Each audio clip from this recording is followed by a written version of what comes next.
Online PSC physics में आप सभी का स्वागत है। पेपर चल रहा है कैलकुलेशन का और इसमें चैप्टर चल रहा है सेकंड। यूनिट नंबर फर्स्ट का क्या चल रहा है? सेकंड चैप्टर चल रहा है।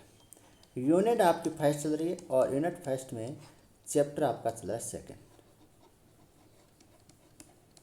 चैप्टर सेकंड है वक्रता। इसका एक लेक्चर कंप्लीट हो चुका है। आप क्या देखो, पहले फर्स्ट लेक्चर देखो, वक्रता का आप क्या देखो, फर्स्ट लेक्चर देखो और इसके क्या चल रहे हैं, क्वेश्चन चल रहे हैं। क्वेश्चन किस पर आधारित चल रहे हैं? वक्रता त्रिज्या पर चल रहे हैं। किस पर आधारित चल रहे हैं? वक्रता त्रिज्या पर चल रहे हैं। तो नेक्स्ट क्वेश्चन देखो, आपको सभी फॉर्मूले याद होने चाहिए।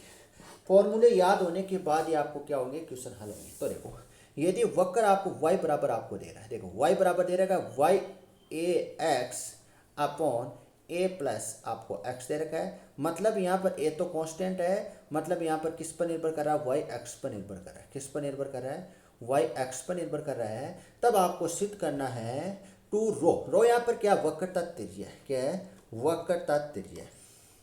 वक्रता त्रिज्या यहाँ पर रो, वक्रता त्रिज्या। तो टू रो अपॉन ए की होल पावर 2/3, 2/3 बराबर आपको दे रखा है x अपॉन वाई की होल पावर 2 और प्लस y अपॉन एक्स की होल पावर 2।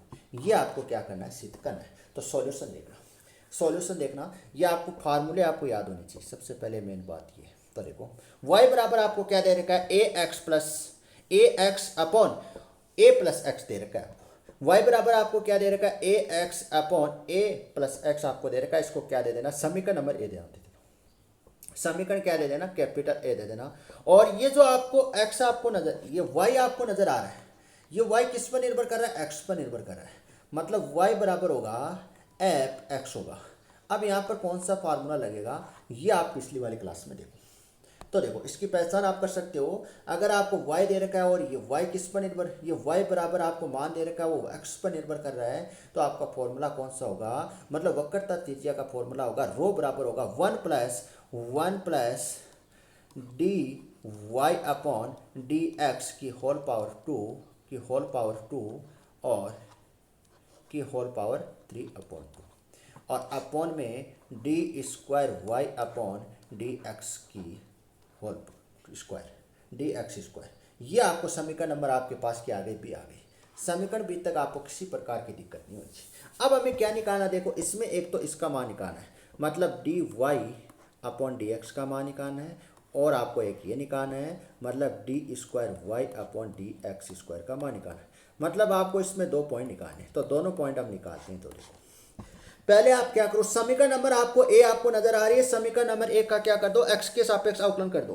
क्या कर दो? तो समीकरण आपको ए नजर आ रही है, इस समीकरण ए का क्या कर दो? एक्स के सापेक्ष अवकलन कर दो। तो एक्स के सापेक्ष अवकलन करने पर यहाँ पर कौन से नियम लगेगा अवकलन का? u अपॉन वी लगेगा। तो v का क्या कर दो? स्क्वायर कर दो, और v को कांस्टेंट रखो और u का क्या कर दो? अवकलन कर दो। फिर माइनस u को कांस्टेंट रखो और v का क्या कर दो? अवकलन कर दो। इसी प्रकार से मैंने किया। देखो, ए प्लस एक्स का होल स्क्वायर, और इसको मैंने क्या रखा है? कांस्टेंट रखा है, और ए एक्स का अवकलन होता है ए, एक्स का 1 हो जाएगा और ए क्या है? कांस्टेंट है। तो फिर माइनस ए एक्स को क्या रखना है? कांस्टेंट रखना है। तो यहाँ पर ए का 0, एक्स का कितना होगा? 1 होगा। इसको अंदर गुणा करेंगे तो मान बचेगा 0 माइनस ए एक्स। ये तो ये टर्म 0 हो जाएगी। तो यहाँ पर बचेगा, ध्यान से देखना, यहाँ पर देखो, इस एक को अंदर आप गुणा करो, इस एक को आप अंदर गुणा करोगे तो ए स्क्वायर प्लस ए एक्स और माइनस ए एक्स, ये दोनों टर्म क्या हो जाएगी? यहाँ पर कैंसिल हो जाएगी। ये दोनों टर्म यहाँ पर क्या हो जाएगी? कैंसिल हो जाएगी। आपको ध्यान में रखना।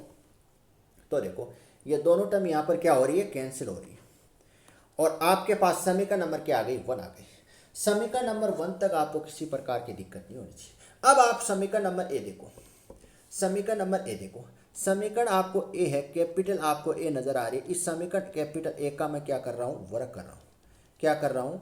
वर्क कर रहा हूँ। ये आपको ध्यान में रखना है। तो समीकरण नंबर आपको ए नजर आ रही है, इस समीकरण ए का मैं क्या कर रहा हूँ? वर्क कर रहा हूँ। तो देखो, समीकरण ए का वर्क करने पर, समीकरण ए का वर्क करने पर, तो वाई स्क्वायर बराबर A square X square upon cost A plus x का होल स्क्वायर। अब यहाँ पर आपको नजर आ रहा है कि आप एक्स स्क्वायर को मैं किधर लेके आ रहा हूँ? इधर लेके आ रहा हूँ। यहाँ पर आ जाएगा एक्स स्क्वायर।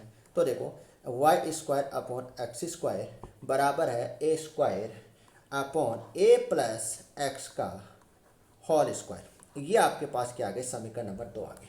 अब समीकरण नंबर 2 का मान मैं कहाँ पुट कर दूँ, देखो समीकरण नंबर 2 का मान यहाँ पर मैं क्या मान पुट कर दूँ, यहाँ पर इसका ये मान पुट कर दूँ, मतलब a square upon a plus x का होल स्क्वायर के स्थान पर मैं क्या मान पुट कर दूँ, y square upon x square.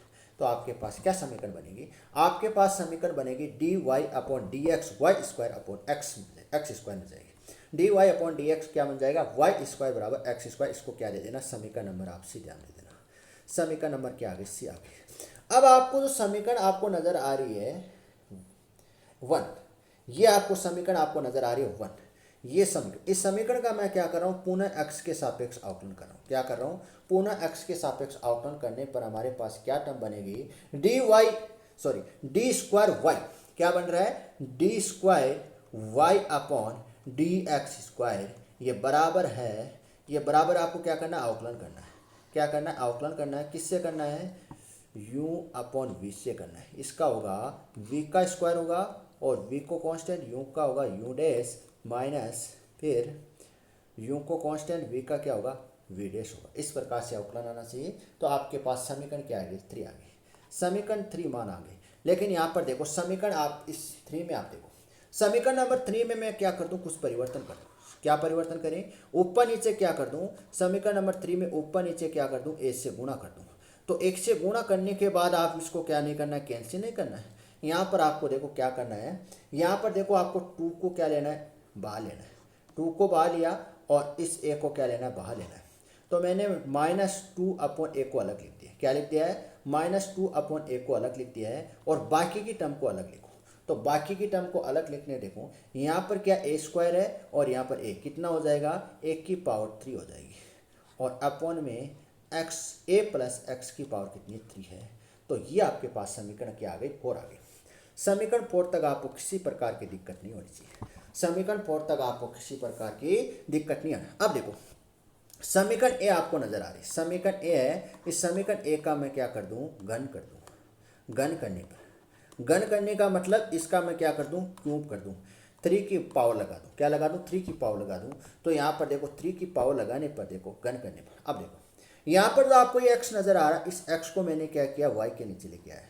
कहाँ पर लेके आया, वाई के नीचे लेके आने पर आपके पास ये समीकरण आई और इस समीकरण का मैं क्या कर रहा हूँ, घन करने पर, घन करने पर, इस समीकरण का मैं क्या कर रहा हूँ, घन करने पर। तो घन करो इस समीकरण का, इस समीकरण का आप घन करो। तो समीकरण का घन करने पर समीकरण का घन करने पर आपको देखो y की पावर 3 अपॉन एक्स की पावर 3 बराबर ए की पावर 3 अपॉन एक्स प्लस ए प्लस एक्स की पावर कितनी है, 3। अब आपको इसके स्थान, ये आपको मान मिल गया। अब आप समीकरण नंबर 4 में ध्यान से देखना, समीकरण नंबर आपको 4 मिल रही है। इसके स्थान पर आप क्या मान पुट कर सकते हो, सर इसके स्थान पर हम मान पुट कर सकते हैं y की पावर 3 अपॉन एक्स की पावर है 3। तो देखो अब यहाँ पर समीकरण 5 का मान समीकरण 4 में हम रख रहे हैं। कहाँ रख रहे हैं, समीकरण 4 में रख रहे हैं। तो आपके पास क्या मिल जाएगी, समीकरण डी आपको प्राप्त होगी। समीकरण डी प्राप्त होगी। तो फिर आप क्या करो, तो समीकरण आपके पास सी है और समीकरण आपके पास डी है। इन दोनों का मान आप कहाँ रख दो, समीकरण नंबर बी में रखने पर। कहाँ पर रखने पर, समीकरण नंबर बी में रखोगे तो आपके पास ये समीकरण आपको प्राप्त होगी। अब देखो यहाँ पर एक चीज ध्यान रखना, वक्रता त्रिज्या ऋणात्मक नहीं होती। वक्रता त्रिज्या का मान कभी भी क्या नहीं होता, ऋणात्मक नहीं होता है। तो यहाँ पर क्या हटा देना, ऋणात्मक चिन्ह हटा देना है। यहाँ पर जो आपको चिन्ह नजर आ रहा है ऋणात्मक, ये आपको हटाना है। क्यों हटाना है, क्योंकि जो वक्रता जो त्रिज्या है वो हमेशा कैसी होती है, धनात्मक होती है। कैसी होती है, धनात्मक होती है, ऋणात्मक है नहीं होता है। तो ऋणात्मक चिन्ह को आपको परमानेंट यहाँ से हटा देना है। वक्रता त्रिज्या में आपको ऋणात्मक चिन्ह आए तो उसको तुरंत आपको हटा देना है, तुरंत आपको हटा देना, बिना रिजल्ट दिए आपको क्या करना है, तुरंत हटा देना। क्यों हटाना है, क्योंकि वक्रता त्रिज्या हमेशा क्या होती है, धनात्मक होती है, ऋणात्मक कभी नहीं होती। तो देखो यहाँ आपने क्या कर दिया, नेगेटिव चिन्ह हटा दिया। अब देखो इसको, अब यहाँ पर देखो ये आपको एक्स स्क्वायर आपको नजर आ रहा है, इसको मैंने क्या किया, ऊपर लेके आया और यहाँ पर जो आपको ये नजर आ रहा है ये भी क्या आ गया, ऊपर आ गया। तो देखो यहाँ पर आपको ये समीकरण प्राप्त हो रही है, ये आपको समीकरण प्राप्त हो रही है। अब मैं क्या कर रहा हूँ, जो ए नजर आ रहा है आपको, इसको मैं क्या लेके आ रहा हूँ, यहाँ पर लेके आ रहा हूँ और ये आपको जो 2 नज़र आ रहा है इसको मैं यहाँ पर लेके आ रहा हूँ। तो इधर आपको क्या बन गया, 2 रो अपॉन ए बन गया। तो देखो इधर आपको क्या मिल गया, 2 रो अपॉन ए मिल गया। यहाँ तक आपको किसी प्रकार की दिक्कत नहीं होनी चाहिए।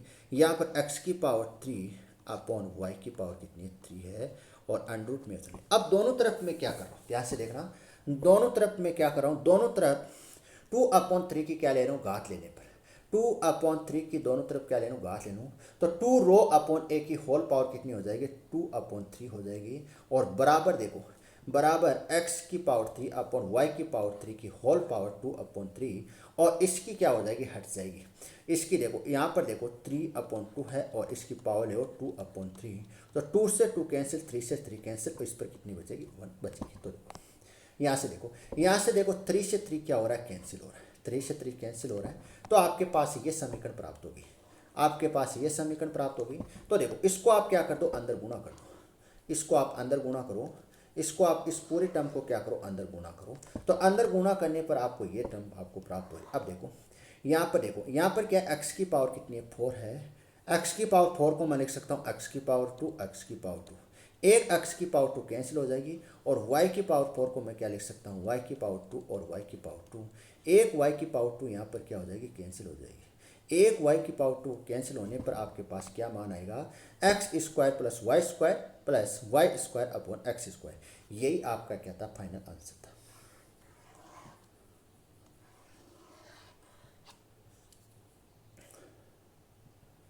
नेक्स्ट क्वेश्चन देखो, नेक्स्ट क्वेश्चन है, सिद्ध कीजिए कि उस वक्र के लिए जिसमें आपको s बराबर आपको दे रखा है, ये आपको गिवन दे रखा है, s बराबर आपको गिवन दे रखा है, और ये आपको क्या करना है, सिद्ध करना है।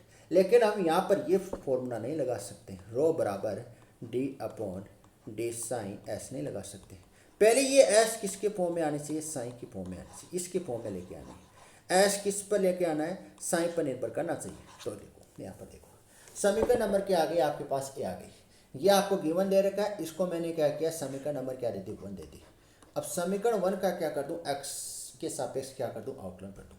समीकरण आपको 1 नजर आ रही है, इसका मैं क्या कर दूं, s के सापेक्ष अवकलन कर दूं। तो अवकलन करने पर आपके पास ये समीकरण प्राप्त होगी, ये समीकरण आपको प्राप्त होगी। यहाँ पर देखो x किस पर निर्भर कर रहा है, तो s है वो किस पर निर्भर कर रहा है, देखो c कांस्टेंट, तो x पर निर्भर कर रहा है, किस पर निर्भर कर रहा है, x पर निर्भर कर रहा है।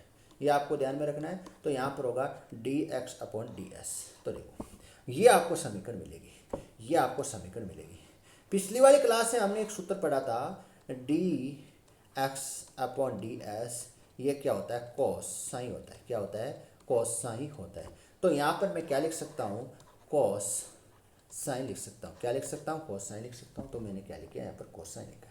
यहाँ तक आपको किसी प्रकार की दिक्कत नहीं आनी चाहिए। अब देखो समीकरण नंबर ए से, समीकरण नंबर आपको ए नज़र आ रही है, इस समीकरण नंबर ए में मैं क्या निकालना चाहता हूँ, e की पावर x अपॉन सी निकालना चाहता हूँ। क्या निकालना चाहता हूँ, e की पावर x अपॉन सी का मान निकालना चाहता हूँ। कितना आ रहा है, s अपॉन सी आ रहा है, कितना आ रहा है, s अपॉन सी आ रहा है। 2 का मान मैं कहाँ पुट कर दूँ, समीकरण नंबर 1 में पुट कर दूँ।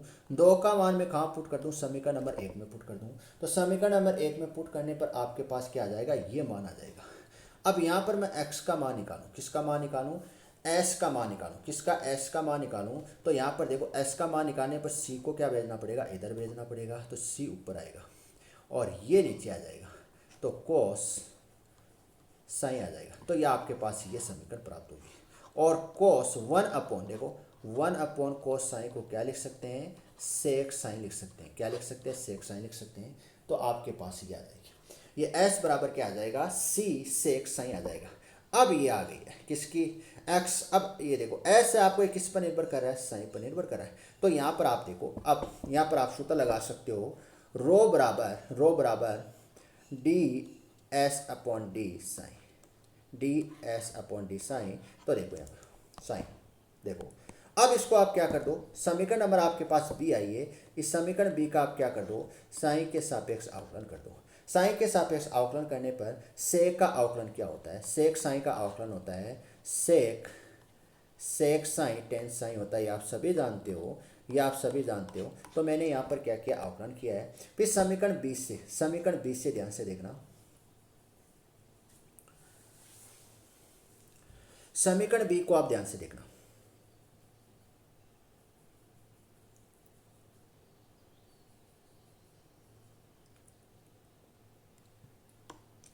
समीकरण बी से मैं क्या मान पुट कर दूं यहाँ पर, जो आपको नजर आ रहा है समीकरण बी में आपको क्या नजर आ रहा है, एस बराबर आपको क्या नजर आ रहा है, सी सेक साइन आपको नजर आ रहा है। तो यहाँ पर आपको सेक साइन के स्थान पर आपको क्या रख देना, एक्स रख देना। क्या रख देना, एस रख देना। ये आपको एक्स का मान है। तो देखो मैंने यहाँ पर क्या रखा है, एस रखा है, और ये एस के साथ क्या आ रहा है, 10 पाई आ रहा है। क्या आ रहा है, 10 पाई आ रहा है। तो रो बराबर आपका d s upon d sine आ जाएगा। और यहाँ पर देखो, यहाँ पर ये मान मैंने पुट कर दिया। यहाँ तक आपको दिक्कत नहीं होनी चाहिए। अगर मैं आपको देखो ए बराबर लिखूँ, ए को मैं इस प्रकार से लिख सकता हूँ कि आप देखो अंडर रूट ए स्क्वायर, मान तो क्या आ रहा है, वही आ रहा है। इसी प्रकार से मैं टेन साइन को लिख सकता हूँ, टेन साइन को लिख सकता हूँ under root ten square sine लिख सकता हूँ। तो देखो यहाँ तक आपको दिक्कत नहीं होनी चाहिए, यहाँ तक आपको दिक्कत नहीं होनी चाहिए। एक फार्मूला हमने पढ़ा है, 1 प्लस टेन साइन बराबर होता है सेक साइन, सेक स्क्वायर साइन होता है। क्या होता है, सेक स्क्वायर साइन होता है। तो इस 1 को क्या भेज दूँ मैं, इधर भेज दूँ। तो टेन साइन बराबर होता है सेक स्क्वायर साइन -1 होगा। ये मान मैं कहाँ पुट कर दूँ, यहाँ पर पुट कर दूँ। कहाँ पर पुट कर दूँ, यहाँ पर पुट। तो यहाँ पर मान पुट करने पर आपके पास ये समीकरण आएगी। क्या आएगी, ये समीकरण आएगी। तो इस समीकरण में आपको क्या निकालना है, सेक स्क्वायर साइन का मान निकालना है। किसका मान निकालना है, सेक स्क्वायर साइन का मान आपको निकालना है। तो किस प्रकार से निकालोगे, आप देखो आपके पास s बराबर क्या दे रखा है, सी सेक साइन आपको दे रखा है। तो सेक साइन निकालने के लिए आपको क्या करना पड़ेगा, सी को इधर भेजना पड़ेगा। दोनों तरफ क्या कर दो, वर्ग कर दो। तो दोनों तरफ ये वर्ग कर दिया। अब ये मान आप कहाँ पुट कर दो, यहाँ पर पुट कर दो। ये मान आप कहाँ पुट कर दो, यहाँ पर पुट कर दो, यहाँ पर पुट कर दो। तो यहाँ पर आप मान पुट करोगे, ये आपके पास समीकरण बनेगी, ये आपके पास समीकरण बनेगी। अब देखो ये यहाँ पर देखो एलसीएम होगा, देखो एस स्क्वायर अपॉन सी स्क्वायर -1। तो S square minus c square upon सी आ रहा है, सी स्क्वायर आ रहा है, अंडर रूट आ रहा है। यहाँ तक आपको किसी प्रकार की दिक्कत नहीं होनी चाहिए। देखो यहाँ तक आपको किसी प्रकार के S square minus c square upon सी स्क्वायर अंडर रूट, यहाँ तक आपको किसी प्रकार की दिक्कत नहीं होनी चाहिए। इसको मैं लिख सकता हूँ under root s square minus c square upon c लिख सकता हूँ। तो ये सी को मैं क्या भेज दूँ, इधर भेज दूँ, रो के पास। किधर भेज दूँ, रो के पास भेज दूँ। तो यहाँ पर सी रो बराबर under root s square minus c square दे दूँ। यहाँ तक आपको किसी प्रकार की दिक्कत नहीं होनी चाहिए। ये हमारे पास क्या आ गया, फाइनल आंसर आ गया। ये हमारे पास क्या आ गया, फाइनल आंसर। इसी प्रकार के क्या आते हैं, क्वेश्चन आते हैं एग्जाम में। वेरी वेरी इंपॉर्टेंट क्वेश्चन है। इसी प्रकार के क्वेश्चन आने की क्या होती है, संभावना होती है सबसे ज़्यादा।